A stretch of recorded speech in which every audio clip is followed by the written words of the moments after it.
What do you want to move on to now? Okay, I have to get the thing back in front of me because I had to switch over to Skype to fix this. Okay, well, since it is PC versus Mac, I guess we should talk about something PC versus Mac-ish. Supposedly, in a week or so, I could just put the calendar, 2 weeks, there's going to be a WebOS event at HP, supposedly on the 9th.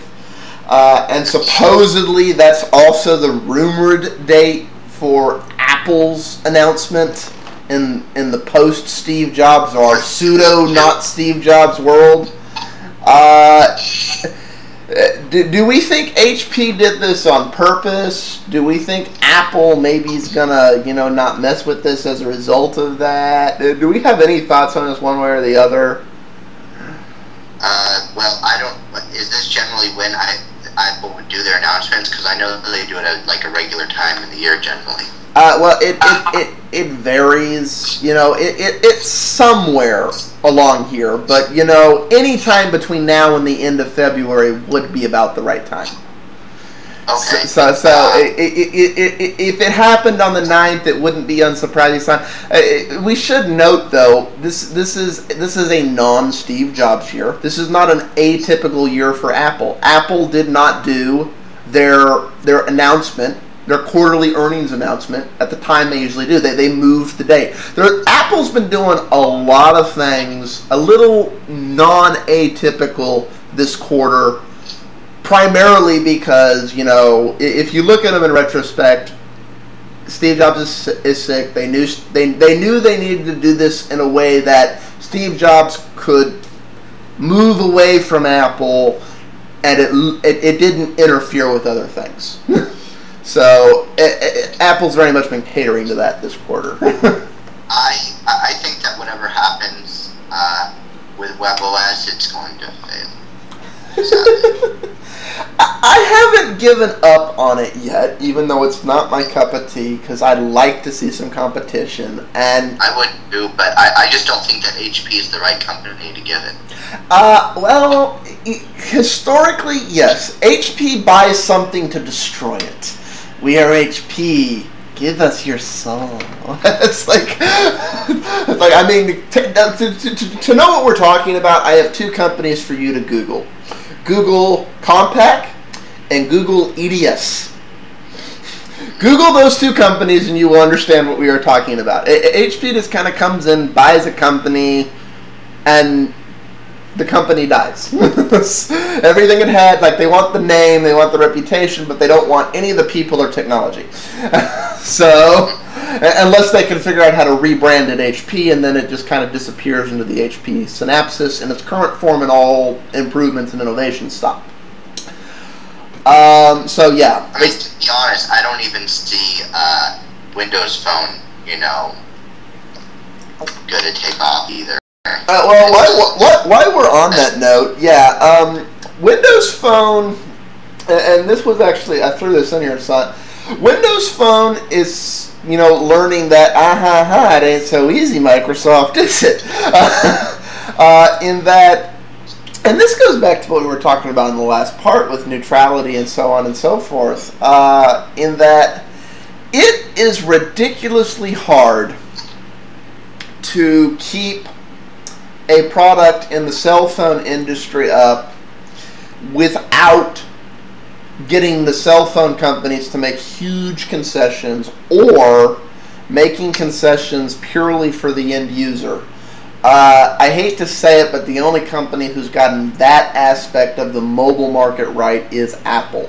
In that they do, even though they don't do it over the air, they do it through iTunes, so you have to have an iTunes compatible computer to do it. But they push updates, they don't charge for them, they push them directly to their end user to improve the end user's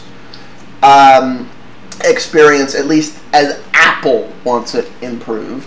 And this is things the upgrade to iOS 4 from the iPhone 3GS devices. Right, and this is things that Google wants Android to do, but it kind of never makes it. Nexus One.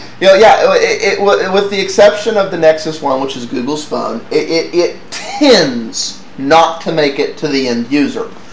This isn't Google. This isn't Android's fault. This is the fact that this is the way the cell phone industry works.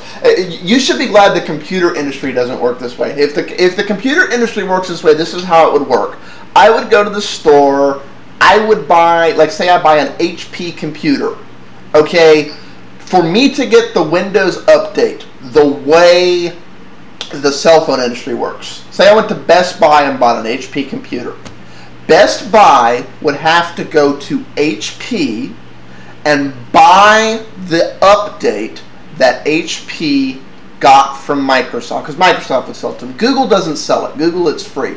But for me to get a Windows update, I would have to go to Best Buy, and Best Buy would have to buy it from HP on my behalf, and then decide if, in the interest of keeping me a happy customer, they want to sell it to me, or they just want to give it to me even though I haven't bought another system yet, or if they want to hold on to it and say, we're only going to give it to you if you buy this new system over here that's brand spanking new.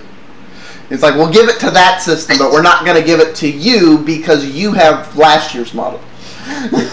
Yeah, it'd be even worse. You would get an HP computer and have a complete different HP UI, and not only when the update gets sent out from Microsoft, you wouldn't get it because HP has to play with it to make it work with their UI first. Right. And then what you said would happen. Yeah, and that's the thing. And the lose-lose all around in this little cat and war, tug-of-war arrangement is the end user. Because it's like, neither one of these parties give a shit about the end user. You have Google sitting on high making this great OS. Who gives a shit about the end user? And then it has to go through person A, doesn't give a shit about the end user, who then gives it to person B, who doesn't give a shit about the end user, who then provides it to person C, the cell phone carrier, who kind of gives a shit about the end user, but it's more in their interest to make the end user come back and buy the next thing than to actually keep them happy. So there's this complete disconnect. The only way to really fix this in Android would be all Android phones come rooted, and if the cell phone carrier and the manufacturer and everybody's screwing with you, you go to android.google.com and on your phone and go, yes, I'd like to update. That would be the only way to fix it. I'm hoping Android does that at some point. They just figure out a way to completely bypass this system, because short of that, it isn't going to happen. And Phone 7's having the same problem. I mean, Google could try to leverage some more, but they've said that they don't want to do it like that. They don't want to leverage in order to get people to do that. They want to, they're trying to be good about it and say, they don't want to leverage people to make them use only Google's UI. Yeah. They want to show them how Google's UI is better. Well, but see, that was the thing. When they discontinued the flagship product, they stopped doing that. I was all for that business model. It's like what Google's business model needed to be, the don't be evil, don't do good, don't be smart. They needed to continue to make the Nexus line. They needed to continue to update it at a minimum 18 months, every Moore's Law cycle. Just the quantum leap in what the Nexus line was. It's always the latest and greatest Android. It's Android as Google envisions it to be. And they needed to make it in such a way that it was accessible to all carriers. Now, CDMA technology, unfortunately, deliberately prevented that, because they don't get on Verizon or the Sprint network unless these people add them to their database. And that was the big problem there. This is another reason for neutrality laws. One thing, if Uncle Sam wants to regulate the telecom industry, what I would love to see be added is cell phone carriers are required to allow active activation on a comparable plan of an unlocked phone they did not sell. And in other words, if I buy an unlocked CDMA phone and I take it to the Verizon store and I go, I want to buy the Android data plan for this Android phone. I didn't buy this phone from you. You didn't get this shit. It's not. But this is compatible with your network. Add it to your database, damn it. And they may have to call some manager, and I may have to sit there for 30 minutes while they toggle around with getting the right person's permission to add the phone, but they should have to do it. Right now, they have complete and total control, monopolistic control, over what phones are even allowed on their network. Because it's database locked. And that basically, an unlocked CDMA device is worthless in the United States. It's worthless. There's no way to use it at all. Because the CDMA, I can take it to the store, they'll go, well, you can't use that. But the closest thing we have to that model is this thing over here that we're going to charge you a lot more for. So, yeah. So it'll be interesting to see how that plays out. Go to Windows 7 using more and more data.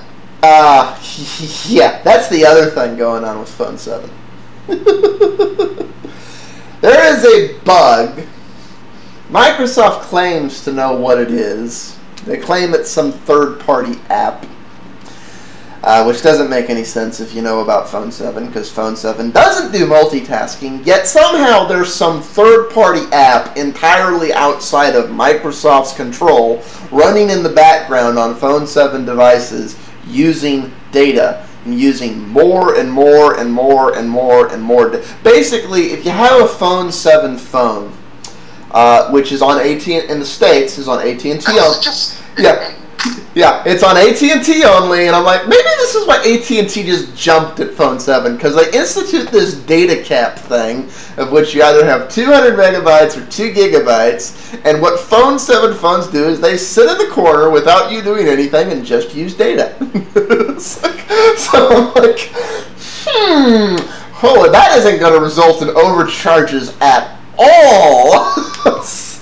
It hasn't actually gotten to that point yet, and Microsoft claims to have an honest interest in figuring out what this is and fixing it, and they claim they have, but as I said, you know, they claim it's some third-party app, and like that was beyond their control, but they won't say who the third-party app is, and it's like that doesn't make any sense unless it's one of the third-party apps that's bundled with the pre-install that, you know, is doing pseudo background running, in which it's got something that they can't easily remove.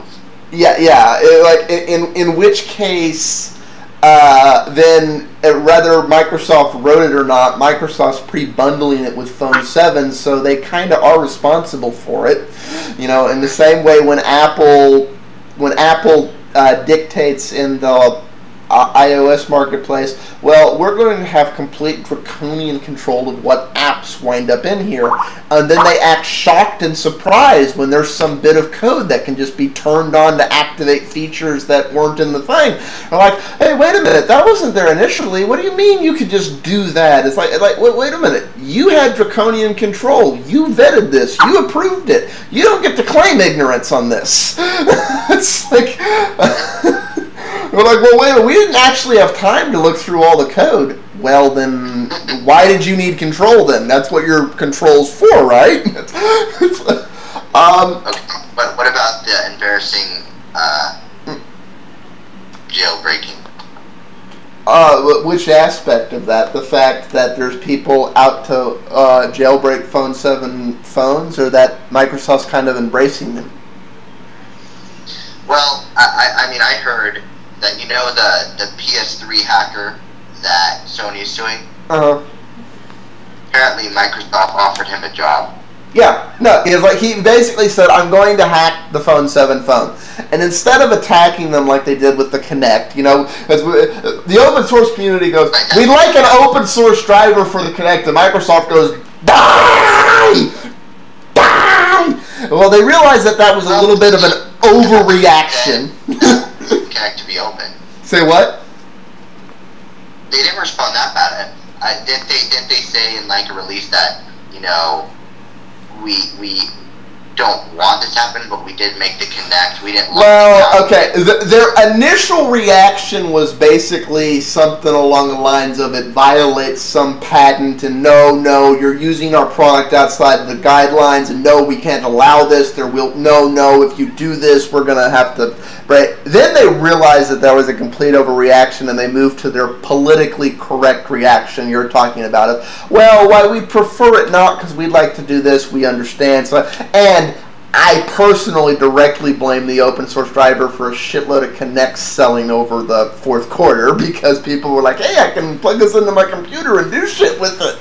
It's like, it's just little off-the-shelf hardware. I guarantee you that a lot of people who bought those Kinects were buying it for that, not just for the Xbox, because there were a lot more, there was a disproportionate number of Kinects sold, and that turned out to be really good for Microsoft in that regard.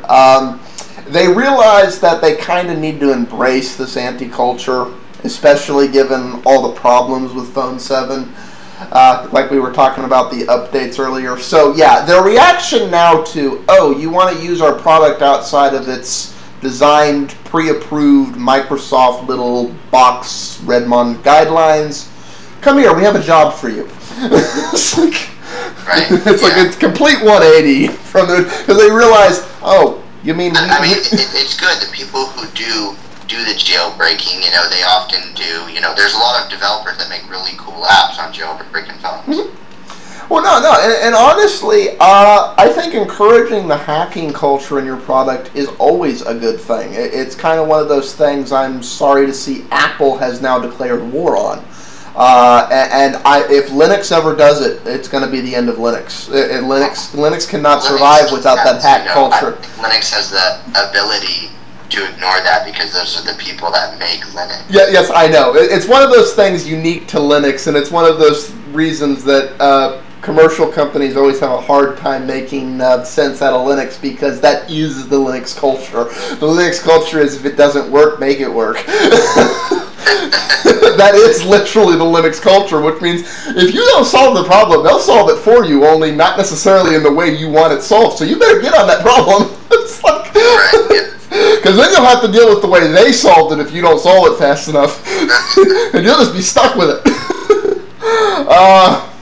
So there's that respect. Honestly, I'm glad to see Microsoft embracing this. I'm not 100% sure they actually are embracing it. And the reason I say that is because if they were honestly embracing it, they wouldn't be locked in the first place. You know, it would be, okay, sure, go ahead and lock it. You know, it'd just be a toggle option, not something you have to actually hack in. But my guess is they figure this is such a small percentage and the average person doesn't care about this. There's a whole mess of little, like, tiny things with Phone 7 that are horrible. I actually got to play with some Phone 7 phones over the Christmas holiday. How was it? And it... Say that again?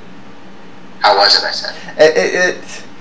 I see what they're going for, but I also see what people like Paul Thurrott are talking about, and I hate to drop his name, but it's like all these people who like are die. I bring him up because he is what Emeek is to an Apple fanboy. He's that to Redmond. He's just in love with Microsoft, and even he has to admit, why Microsoft? Why?